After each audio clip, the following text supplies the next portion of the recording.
I need you to hold on to a number before we go any further.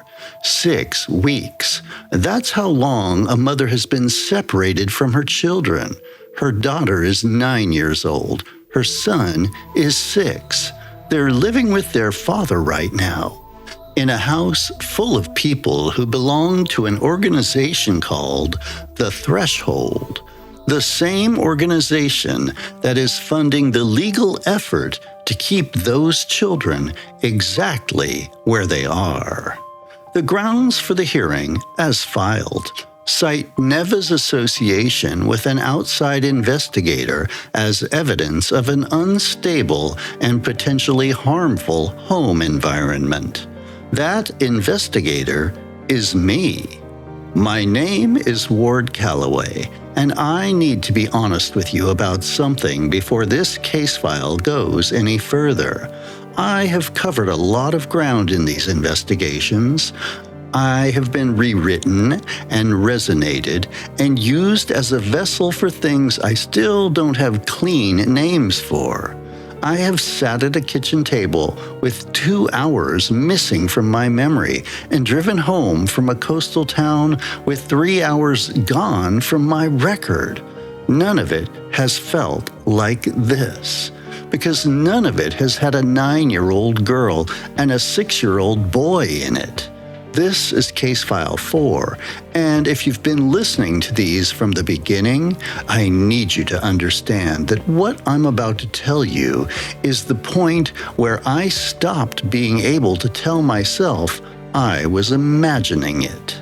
The contact came from Neva Holt through a forum thread about high control groups.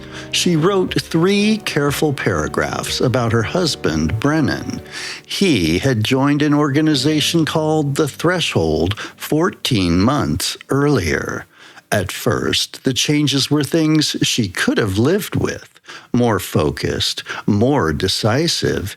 He'd addressed some long-standing patterns she had found difficult. She'd thought, briefly, that it might be doing something genuinely useful. Then the changes kept going. By month 6, Brennan had restructured his entire life around the Threshold's programming. Morning sessions, evening calls, weekend retreats. He'd resigned from 2 community commitments he'd held for years, calling them distractions. He'd become, in Neva's words, extraordinarily certain about everything. Not aggressive and not unkind, just sealed, like a room with all the windows closed and all the furniture rearranged and the door locked from the inside. She'd tried to talk to him about it. He'd listened, nodded, and then explained gently and at some length why each of her concerns reflected a limiting belief she might benefit from examining. She said, "I feel like I'm arguing with a very polite recording of my husband." Then she said, "Everyone at the Threshold loves him. They all say it constantly. Everyone here loves him, and I used to be able to say it too, but I meant something completely different by it. I meant Brennan. I don't know who they mean." I knew that distinction mattered. I also knew that the people who noticed it were almost never wrong about what they meant. The Threshold operated out of a converted commercial space in an unremarkable part of the city. No signage on the building, which I'd stopped finding surprising. Inside, from what I could gather before my visit, the space was clean and minimal. Rows of chairs facing a low stage. Good acoustics by multiple accounts. The kind of room that was designed to make one voice fill all available space. I spent 2 weeks building a picture before I requested an interview. What I found gave me more than one reason to pause. Aldric Serne had been running the Threshold for 16 years. The organization had no formal incorporation records before that point. Serene himself appeared in public documentation going back roughly 18 years, and not a day further. No school record, no prior address, no name on a lease or a utility account before that. 18 years ago, he simply appeared, fully formed, with a philosophy, a method, and an apparent ability to locate exactly the people who most needed what he was offering. I cross-referenced photographs from the Threshold's earliest documentation against recent images. This is something I do routinely, tracking how a subject ages across a long span of public activity. Serene hadn't aged, not meaningfully, not across 16 years of photographs. Minor variations in hair length, in clothing style, the face itself, though, unchanged. The stillness in it, unchanged. I showed the photographs to a contact who does forensic image analysis. She studied them for a long time and said carefully that she could find no evidence of manipulation, that as far as she could determine, they were authentic. She handed them back and said, "I don't know what to tell you, Ward." I'd been doing this long enough to know that sentence was its own kind of answer. I also found former members, not many. The Threshold had a remarkably low attrition rate compared to similar organizations, which was itself worth sitting with. But I found 7 people who had left at various costs through various paths. They all described the same 3 things. First, Serene knew things about them he had no ordinary means of knowing. Not general things, specific things, the kind that live in the part of a person they show no one. Second, leaving had not been a single decision, but a months-long erosion of will, like trying to walk against a current with no visible source. Several described the experience as trying to want something they could feel themselves being slowly talked out of wanting, without anyone saying a word. Third, a question. Serene had asked each of them something near the end of their time with him that reached somewhere private and undefended. None of them could remember what it was. None of them could remember what they'd answered. They only remembered how it felt to be asked. And they remembered that he nodded when they answered, in a way that suggested he'd been waiting for exactly that response. I requested the interview, which tells you something about either my professional commitment or my judgment, and I'm no longer certain which. Serene's assistant, a young man called Cole, who moved with the particular frictionless efficiency of someone who had been very thoroughly optimized, met me at the door and walked me through the building without speaking.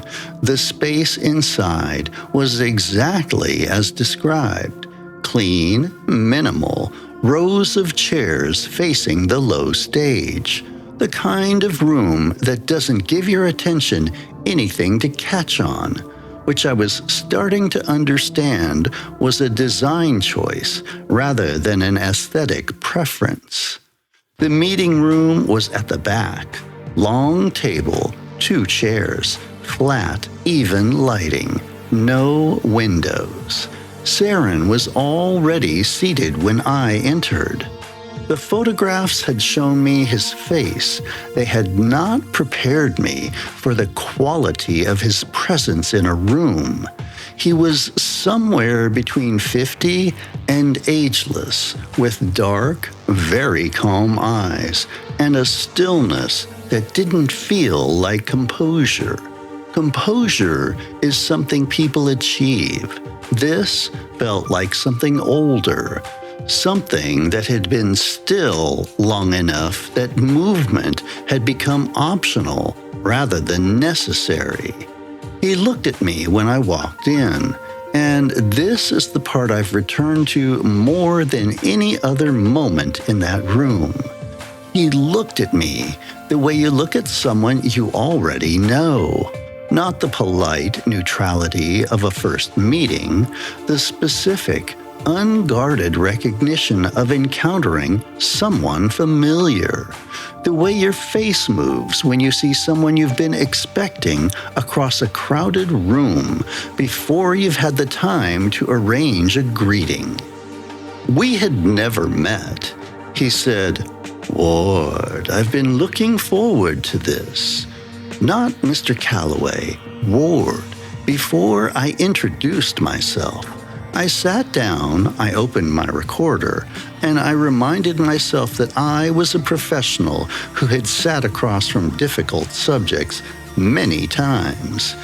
It didn't help as much as it usually does. We talked for 90 minutes. I have most of it on tape. For the first hour, it was the most fluent interview I'd ever conducted. Serene was open, precise, and unhurried. He talked about the Threshold's philosophy with a clarity that made it sound not just reasonable, but self-evident. He talked about human potential with a specificity that felt less like belief and more like direct observation, the way a doctor talks about anatomy. He had a way of speaking that didn't perform conviction. It assumed it, the way you assume the ground will hold your weight. He talked about Brennan with what appeared to be genuine warmth. One of his most committed members, he said.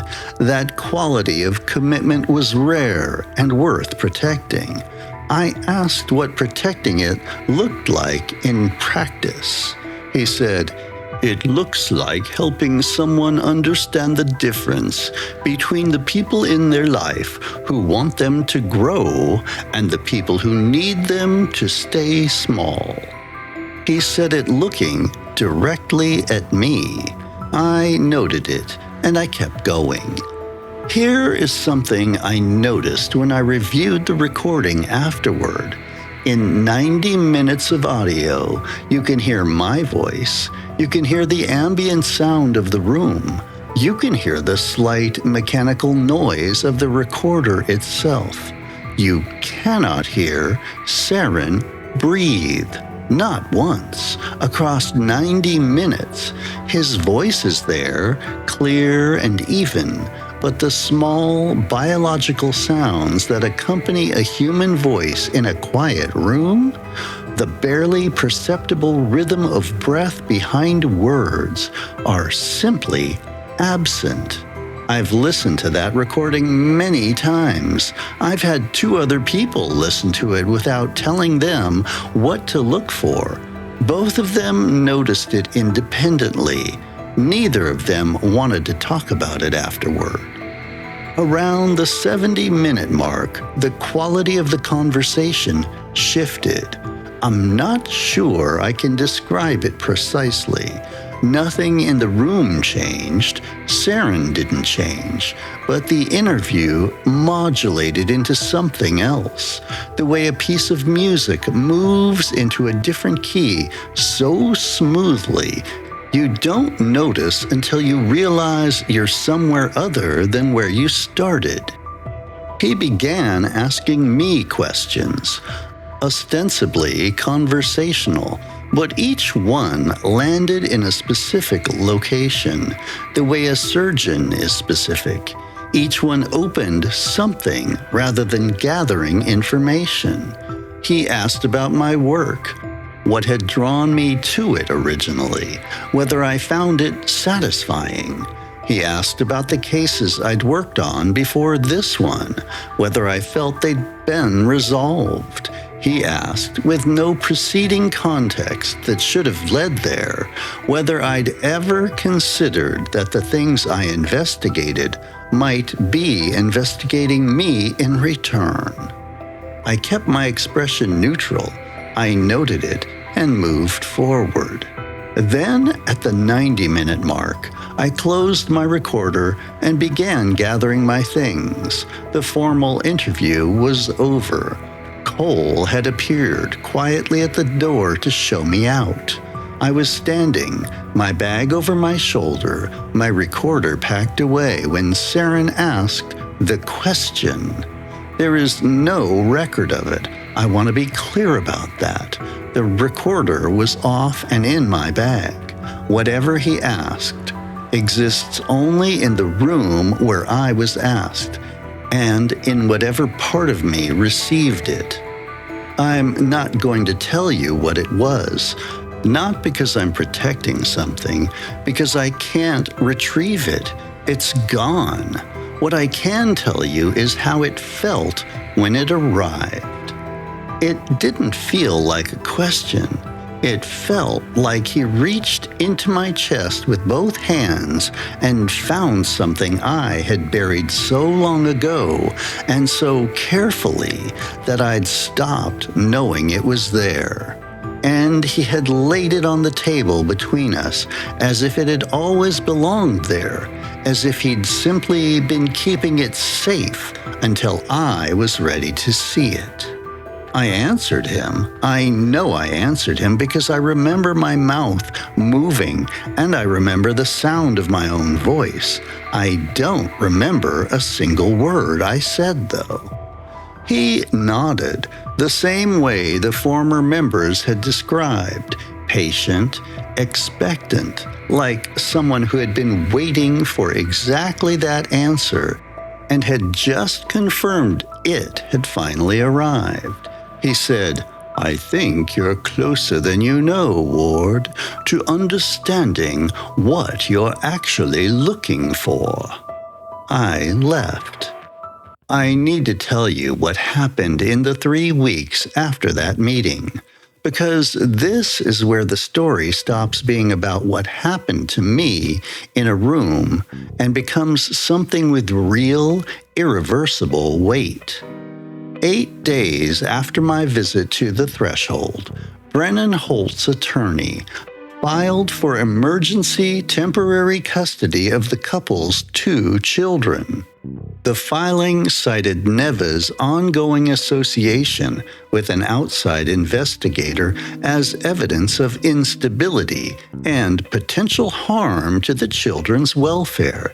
It cited specifically that Neva had shared private details of her marriage and family life with a stranger she had contacted through an internet forum, and that this pattern of behavior represented a concerning lack of judgment.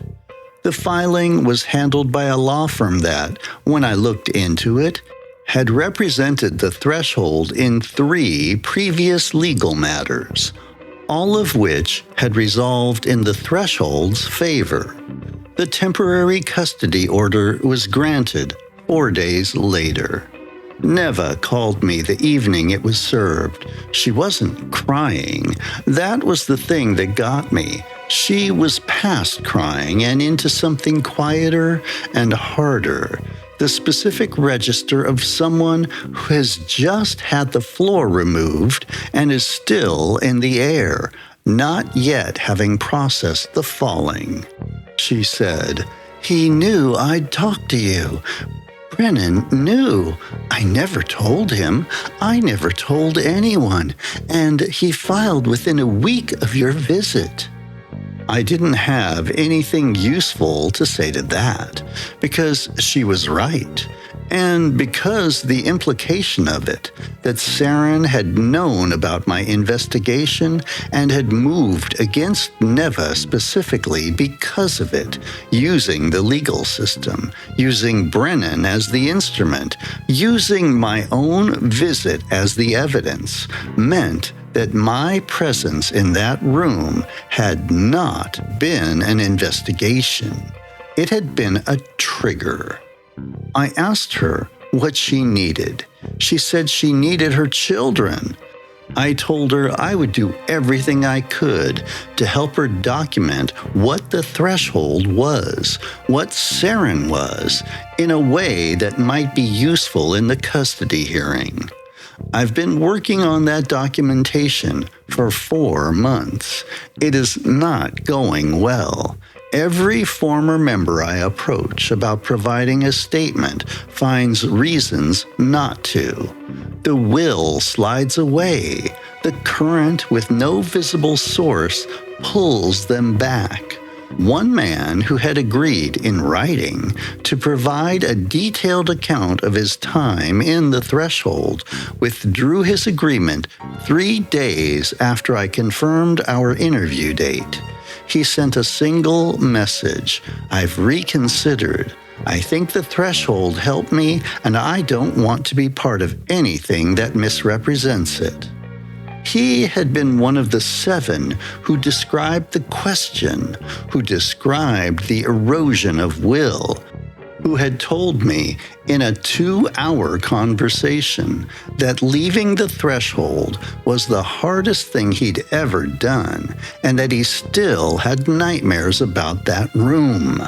3 days after I confirmed our interview, he was reconsidering. Neva's custody hearing is in 6 weeks. Her children have been with Brennan for 6 weeks already. The Threshold's legal team is thorough and well-resourced and has done this before. I don't know how this ends. I'm telling you that honestly, which is not something I'm used to doing in these files. I'm usually reporting from the other side of the event. This one isn't over.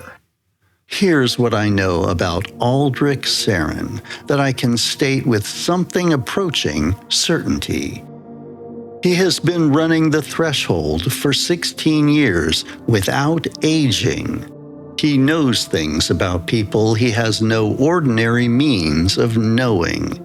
He has a question, one specific question, customized for each person, that reaches into the most private and undefended place in them and retrieves something. I don't know what he does with what he retrieves.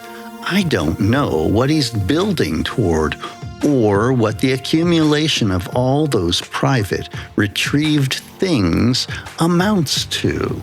What I know is that he's been doing it for at least 16 years, and that the organization around him grows, and that the people inside it become oriented toward him permanently, like plants that have grown toward a single light source for so long they can no longer stand upright without it.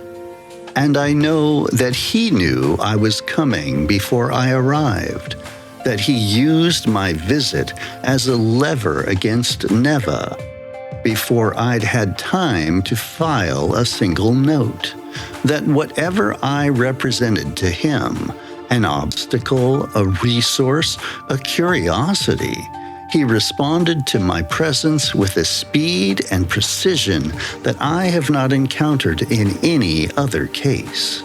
He holds something of mine, my answer to a question I can't remember. Whatever I said in that room, in the moment before Cole appeared at the door, Serene has it, and I don't. That asymmetry sits in me like a splinter I can't locate.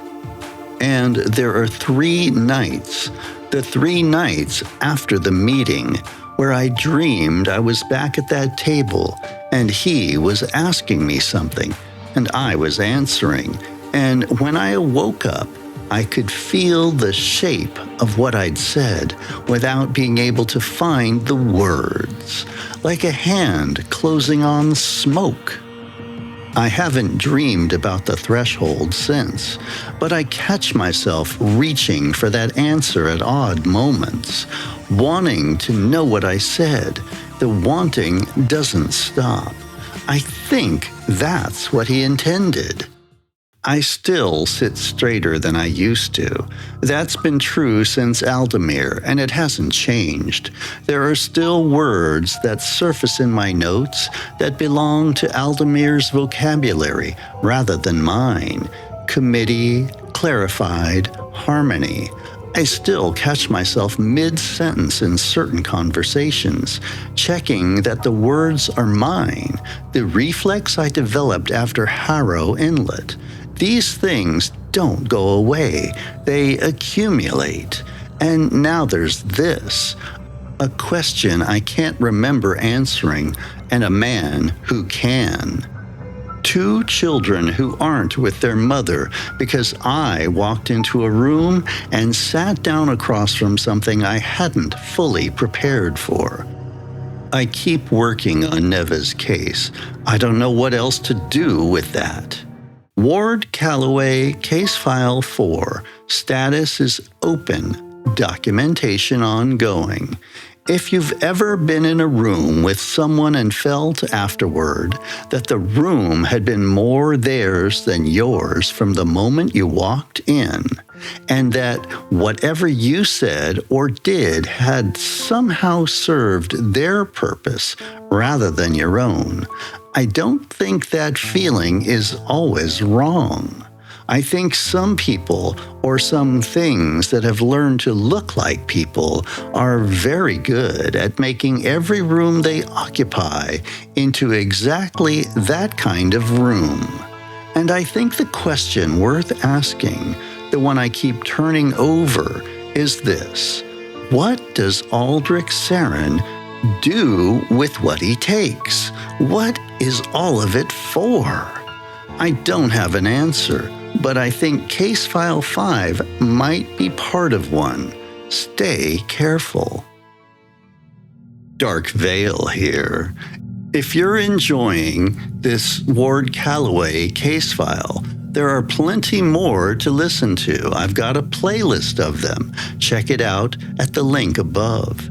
And be sure to come back for more stories either way. I appreciate you all so much. Stay safe.